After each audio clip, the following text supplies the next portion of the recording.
A routine traffic stop turns humiliating when a racist officer forces a dignified black woman out of her car and strips her of her dignity until he sees the ID card that brings him to his knees. In 10 minutes, his badge trembles, his future unravels, and justice flips the script. What happens next? Let's start the story. The road stretched quiet and endless beneath the cloak of a Virginia night, the hum of crickets steady beneath the occasional thrum of a passing truck. Dr. Maya Randall had been driving for hours, her black Mercedes-Benz gliding along the dark highway like a blade, the GPS softly guiding her toward her hotel just outside Richmond. She wasn't dressed for drama, her outfit simple and elegant. Navy slacks, a cream blouse, a thin gold chain resting at her throat. Her braids were tied back, her face calm, unreadable, composed. It had been a long day filled with strategy sessions and federal briefings on civil rights violations in southern municipalities, and all she wanted was a hot shower and 8 hours of uninterrupted sleep. But peace, for some, is not easily earned. At 11:42 p.m., as she passed an unlit patrol turnout, red and blue lights erupted behind her. She glanced in the rearview, sighed, not with guilt, but with recognition. This wasn't her first time being pulled over without cause. She slowed the car, signaled, and pulled onto the shoulder with precision. She kept both hands visible, her window already halfway down, interior lights on. The protocol was muscle memory by now.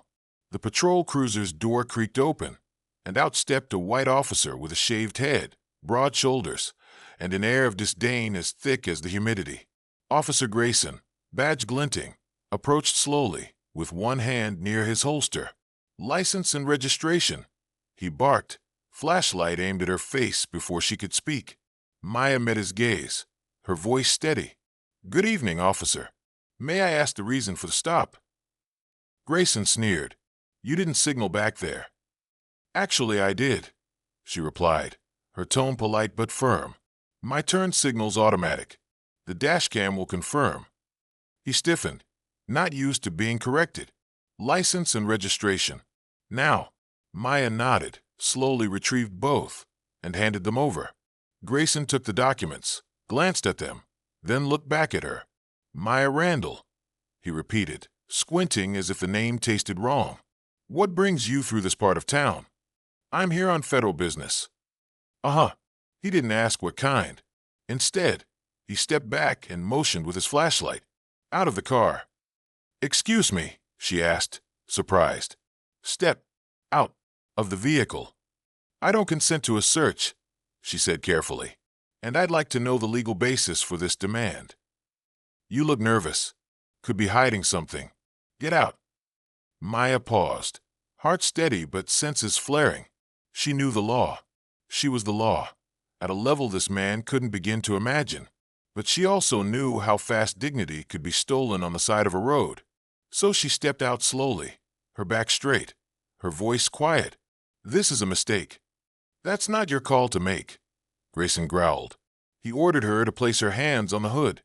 The metal was still warm from the engine. She complied. He patted her down, rough, unnecessary, theatrical. His gloves tugged at her blouse, brushed her chest, paused at her waistband longer than protocol required. "Car smells clean," he muttered, as though disappointed. "Where's the drugs?" Maya didn't flinch. "There are none." "Why are you so calm?" he hissed. "You think you're above this." She didn't answer. Instead, she turned slightly toward him and said, "Please check my identification again." Carefully. He rolled his eyes and pulled out her license again, this time inspecting the federal badge tucked behind it. For the first second, he saw the gold trim and thought it was fake. Then he saw the seal. Then the title. Then the classification level. His hand froze. "Deputy Director, Federal Civil Rights Enforcement Division, Department of Justice." His jaw slackened. What the hell is this? Maya finally turned fully to face him, slow and deliberate, as the wind picked up. Her voice was lower now, colder. "It's my job, and you've just violated a federal officer's civil liberties. Twice. On camera." Grayson looked around as if trying to locate a reality he could escape to. You should have said something." "I gave you every chance to treat me with decency," she said. You made your choice. I didn't know. You didn't ask, Maya said, stepping back and retrieving her ID, sliding it carefully into her pocket. Because to you, I was just another black woman in a nice car who didn't belong. Listen, Grayson said, voice cracking. It doesn't have to be a big deal. Oh, but it will be, Maya said, eyes sharp. Not because I want revenge, but because accountability isn't optional anymore. She walked back to her car, opened the door, and sat calmly, as if nothing had happened. Her phone was already recording, the dashboard camera fully synced. She hadn't said anything until now, but every moment had been documented. As Grayson stood paralyzed on the roadside, trying to figure out whether to run or beg, Maya made a single call. Agent Monroe, she said crisply, patch me to Internal Affairs and Civil Division Liaison. I just encountered an unlawful roadside violation by Officer Derek Grayson, ID number 31472. Yes, I have footage. No, I'm not injured, but he will be legally. She didn't yell. She didn't cry. She never once raised her voice. But the silence she left behind was louder than 1,000 sirens. Officer Grayson stood beside his cruiser, heart pounding, his future dissolving in real time. Because this woman, this black woman he tried to humiliate, had just reminded him of something he'd forgotten. Real power doesn't shout. It watches. It waits. Then it writes history. The stillness after the storm was deceptive. Officer Grayson stood by the side of the road as if frozen in place, his hand still hovering near the holster he never quite drew, eyes fixed on the black Mercedes, where Dada Maya Randall sat in silent authority, phone still in hand, issuing instructions in clipped, professional tones that carried the weight of federal jurisdiction behind every syllable. She had barely spoken 10 words to him since he discovered her badge, but each one had landed like a hammer on his crumbling career. His mind raced in jagged loops. Was this some kind of elaborate setup? Could she be bluffing? But no. He had seen the crest, the classification, the digital credentials verified in real time when she activated her secure agency pass on her phone and logged into the Department of Justice internal network. He had tried to run her license through dispatch just minutes ago with a casual smirk. Now, he realized she was 10 pay grades above anyone in his precinct, probably someone who knew federal judges by first name. His training, limited as it was in dealing with anything above routine procedure, didn't prepare him for this. His commanding officer wouldn't back him. No union rep would protect what just happened. There had been no justification, no probable cause, just assumptions wrapped in prejudice and cloaked in entitlement. She didn't yell. She didn't resist. But that only made it worse. She hadn't needed to. The law had shifted beneath his feet, and he was drowning in his own arrogance. In the minutes that followed, 2 unmarked federal SUVs appeared like ghosts materializing from the mist, black tires silent on gravel, headlights flashing once before they powered down. From each stepped a pair of agents in suits, their demeanor stone-faced and alert. Grayson didn't know where to stand, whether to salute or disappear. One of them approached Maya's car with clear familiarity. She exited, nodded, and handed over the dashcam drive. "You're recording the cruiser's feed too?" the agent asked. Maya gave a small nod. "Standard intercept protocol. He hasn't erased anything." He froze when he saw my ID. The agent gave a humorless smile. "We'll get the bodycam footage before he gets a chance to misplace it." Grayson tried to approach, lips parting for some desperate apology, but a wall of authority separated him from her. It wasn't just Maya's title now. It was the entire machinery of justice standing behind her. "Officer Grayson," one of the agents said, without looking at him, "you are not under arrest yet, but you are being formally removed from duty pending internal investigation. Your service weapon and cruiser are now under federal jurisdiction. Comply or we escalate." "This is insane," he muttered. "This is outrageous." "What's outrageous?" Maya said, voice calm but cold. "Is how many times you've probably done this to someone without a badge." He didn't reply. He couldn't. Maya stepped aside as the agents took over, and she didn't look back. She entered the lead SUV and took a moment to close her eyes. Not out of exhaustion, but out of restraint. She knew what would come next. Damage control, paperwork, briefings, Questions from media outlets already catching wind of the traffic stop through scanner leaks and encrypted tips. But she also knew this was more than an incident. It was a statement, a reckoning, a reflection of how deep systemic rot ran, even now, even after decades of lawsuits, consent decrees, and reforms that never truly shifted culture. The DOJ's internal media advisor reached her an hour later. "It's already spreading," he said. "You want to go on camera? Issue a statement." "Not yet," she said. "Let them stew. Let the headlines hang unanswered. Fear of the unknown will do more in a day than outrage will in a week." He understood.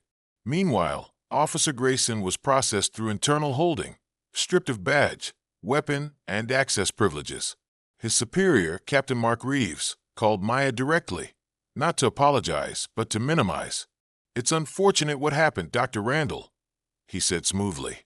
"If I had known you were coming through our county, you would have told your officers to behave," she finished for him. "Which is the problem. They should behave regardless." "Agreed," he said quickly. "Of course. Still, we're hoping this can be handled internally without too much exposure." "Captain," she interrupted, "you should call your union rep and a lawyer. You're going to need both." She hung up before he could reply. Within 24 hours, Maya's office had filed an official federal inquiry into the department's conduct, not just from that night, but going back 5 years.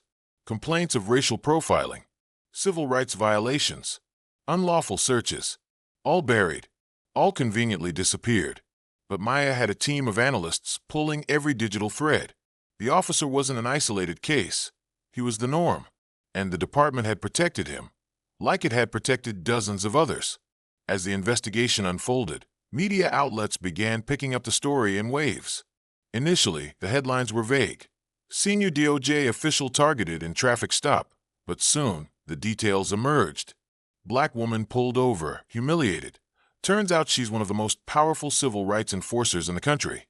And the videos, Maya's quiet restraint, Grayson's aggressive commands. The moment his expression shifted as he read her ID, went viral. Tens of millions of views. Debates on cable news. Think pieces. Politicians commenting. Protests sparking. But through it all, Maya remained silent. She declined interviews. She refused to become a spectacle. She wanted the facts to land without distraction. Her name wasn't a headline, it was a hammer. 3 weeks after the incident, she finally appeared on live television, not in a talk show or political roundtable, but at a DOJ press conference where she addressed the situation with surgical precision. "What happened to me," she said into the microphone, "is a daily occurrence for people across this country who don't carry a badge, who don't have a federal title, who don't have cameras.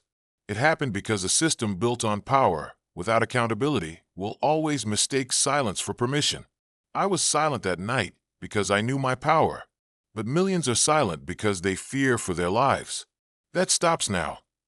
Her words echoed across networks. Civil rights organizations rallied behind her. Congressional committees opened new hearings. The local police department was placed under federal review. Officer Grayson resigned before charges could be filed, still hoping to salvage what was left of his dignity. But the department couldn't escape scrutiny. Body cam footage from other officers surfaced. Patterns emerged. Policies were gutted. By the end of the month, 5 officers had been terminated. 2 were indicted, and the captain had quietly taken early retirement. But for Maya, it wasn't about individual punishment. It was about structural change. She returned to her work with even greater intensity, her office now fully empowered to enact real-time oversight of civil rights enforcement at local levels. She spearheaded new legislation to make every traffic stop involving a federal civil rights violation subject to automatic independent review. Her policy team called it the Randall ACT, Real Accountability for Negligence, Discrimination, and Abuse of Lawful Liberty. The irony: Officer Grayson's name never appeared in the bill, but he had become its origin point, a living example of what happens when arrogance meets truth unprepared. Maya never spoke his name again. She didn't need to. History had recorded it already. 3 months after that quiet Virginia night, where power shifted in the glow of red and blue lights, The woman they tried to break became the symbol of a reckoning no one could stop. Dr. Maya Randall didn't just survive the humiliation. She reshaped it into an unstoppable force for systemic justice. The Randall Act passed the Senate with rare bipartisan support after her congressional testimony. Eloquent, direct, and unsparing. Her words weren't emotional, they were evidentiary. She listed names, statistics, and patterns, breaking down a national disease with a surgeon's skill. Her voice never cracked, but the chamber did, cracking open its long-held silence as the faces behind the microphones finally looked ashamed. "This isn't about me," she had said. "It's about what happens when the wrong person gets pulled over and no one's watching. I was lucky. Most aren't. That must change." It did. Slowly at first, but then all at once. Her office received triple its funding. Every police department that received federal funding was now required to submit detailed reports on traffic stop demographics and use of force incidents, subject to real-time audit. Maya personally oversaw the design of a new civil rights command center in D.C. A sleek, digital hub wired with AI-assisted analytics, whistleblower hotlines, encrypted citizen reports, and a national misconduct database accessible to vetted journalists, watchdog agencies, and policymakers. But perhaps her most meaningful move wasn't legislative, it was personal. She returned to the same Virginia county where the incident occurred, unannounced and unguarded. The local police department, now under new leadership and still reeling from the federal review, was stunned when she requested to meet with every officer, not in court, but in their own briefing room. "You don't know me," she said calmly to the stunned officers gathered before her. "But you think you do. Some of you probably think I hate you. I don't. I hate what you've been trained to ignore. I hate what you're allowed to do when no one's looking. I hate the lie that says silence is safety. But I'm not here to shame you. I'm here to challenge you." For 2 hours, she took their questions. Some were hostile, some cautious, some sincere. She answered each one, not as a politician, but as a human being who had lived in the shadow of suspicion her entire life. When she left, no applause followed, but a silence did, heavy and thoughtful, the kind that lingers long after truth has been spoken. She began visiting police academies afterward, guest lecturing not on law enforcement, but on perception, bias, and accountability. She refused to vilify, but never softened her message. "Power unchecked is danger undiscovered," she often said. "If you're uncomfortable hearing that, ask yourself why." Meanwhile, across the country, change spread like fire in dry brush. Officers were terminated not just for violent misconduct, but for racial slurs on private group chats, hidden quotas, falsified reports. Whistleblowers who once feared retaliation now had federal protections. Lawsuits that once vanished in procedural red tape were now public records. And Maya kept going, not to be famous, not to be loved, but to finish what she started. She declined dozens of offers for book deals, speaking tours, and media contracts. She wanted no memoirs yet. "I'm still writing the story," she told a persistent journalist. "In policy, not paper." But others wrote about her anyway. Time named her Woman of the Year. The Atlantic called her the Federal Flame. Civil rights organizations dubbed her the Scalpel, a woman who cut deep into the institutions of injustice with relentless precision. But perhaps the most striking honor came quietly. A 10-year-old black girl named Amina drew a picture of Maya standing in front of the Capitol, arms crossed, with the words, "She looks like me," in crayon beneath it. Maya framed it and placed it on her office wall beside her degrees. It reminded her why she fought, not to punish, but to protect, not to rise above, but to reach back. One morning, she received a call she didn't expect from Officer Derek Grayson. Now jobless, disgraced, and publicly exposed. He had undergone mandatory bias training and counseling as part of a plea deal that spared him criminal charges, but banned him from ever serving in uniform again. His voice was tentative, lower than she remembered. "I don't expect you to care," he said, "but I wanted to say, you didn't destroy me. You woke me up." Maya listened in silence. She didn't forgive him. She didn't need to. Forgiveness, she believed, was a personal journey. Accountability was public. But she ended the call with one sentence. "Next time you see someone like me, Don't wait for a badge to respect them. She hung up, not out of cruelty, but out of closure, because by then, she was already deep into her next mission, working with survivors of wrongful incarceration to create a federal registry of officers with patterns of abuse, accessible by public defenders and citizen advocates. She wasn't trying to change the system from within anymore. She was building a new one around it. One that didn't ask for justice, it enforced it. One that didn't wait for apologies, it required results. In her second year, she returned to Capitol Hill, flanked by survivors, scholars, and youth leaders who had been empowered by the movement she sparked. She stood before Congress and spoke once more. "They stripped me on the side of the road," she said, "but they didn't take anything I wasn't willing to give. They showed me exactly what's broken, and now I know where to start fixing." And fix it she did. From boardrooms to barracks, courthouses to classrooms, her influence spread, not loud or flashy, but unshakable. A new generation of law students cited her policies. Young women of color pursued public service because of her. Police academies rewrote their training manuals. Senators asked for her advice. Real change, was happening. And it all started on a lonely roadside, with a woman who refused to be reduced to the assumptions of a frightened man. She had walked into the darkness, been stripped of her dignity, and had emerged with a legacy, not one carved in stone, but written in lives forever altered. Because power, when reclaimed with wisdom, becomes revolution, and revolution, when led with grace, becomes history.